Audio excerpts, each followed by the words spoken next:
Прослеживая старые карты земель ингушей и их соседей, можно заметить, что существовали целых два селения, которые назывались, по самоназванию ингушского народа, а именно, Галгай. Это село Галгай-Юрт, в пригородном районе, называвшееся так до депортации войнахов 1944 года, и которое было переименовано в Камбелеевское. Власти СССР в село Галгай-Юрт, как и во все другие ингушские населенные пункты, заселили в опустевшие ингушские дома осетин. И с тех пор, в селе Камбелеевское, имеющее историческое название Галгай-Юрт, осетины населены подавляющим большинством. Также, еще одно селение, с идентичным названием Галгай-Юрт, до 1833 года просуществовало и на территории Чечни. Но по иронии судьбы, ни одно из этих двух селений, с названием Галгай, сегодня не входит в состав Ингушетии.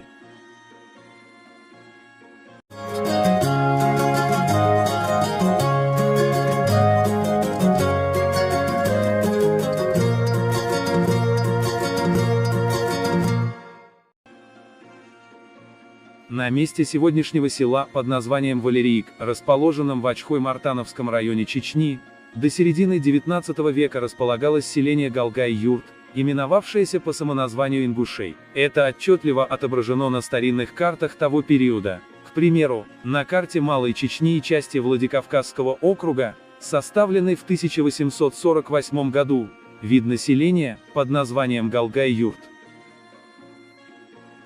Тезису касаемо данного селения есть документальные и письменные подтверждения. Об ауле Галгай-Юрт сохранились некоторые исторические сведения.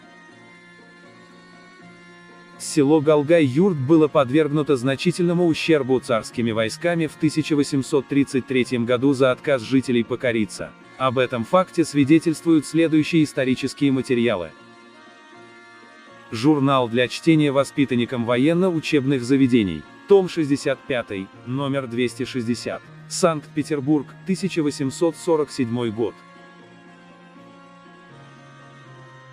В это же самое время, и для отвлечения внимания неприятеля, начальник Ачхаевского гарнизона, подполковник Преображенский, с 3 ротами Тенгинского пехотного полка, сотнею Донского номер 26-го полка и 2 орудиями, произвел весьма удачный набег на враждебный аул Галгай-Юрт, уничтожил его и захватил 200 баранов.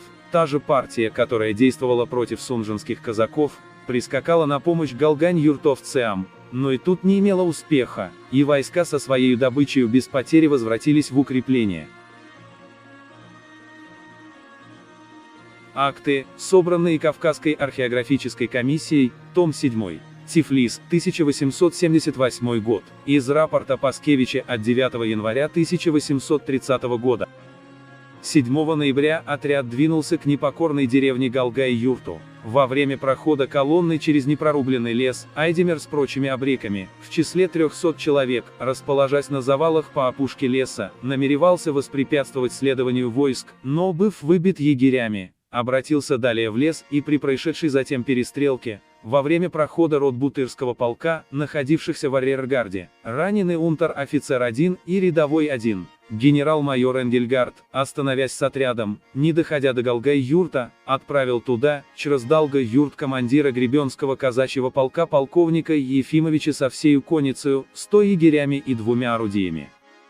Неприятель во время сего марша опять открыл перестрелку с бывшими в голове мирными чеченцами, но сии последние по двухкратной атаке, произведенной под начальством пристава Есаула Золотарева, поддержанные сотнею казаков, выбили партию Айдемура из Далка-Юрта и заняли как сию деревню, так и башни.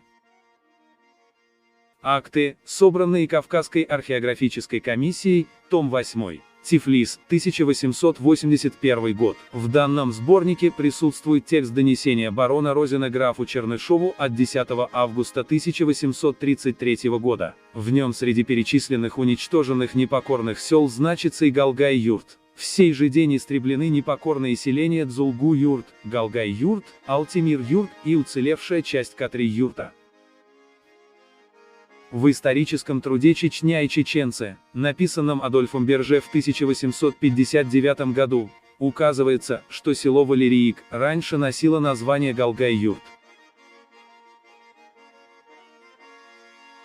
На страницах книги чеченского краеведа Ахмада Сулейманова «Топонимия Чечено-Ингушетии», вышедшей в свет в 1980 году, указывается информация по интересующей нас теме.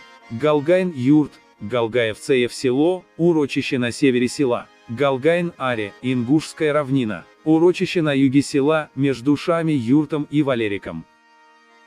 В данной книге приводится этимология названия села Валерик, что оно произошло от названия одноименной реки, на которой расположено данное поселение, а именно Валаркхи, что в переводе на русский язык означает «речка смерти».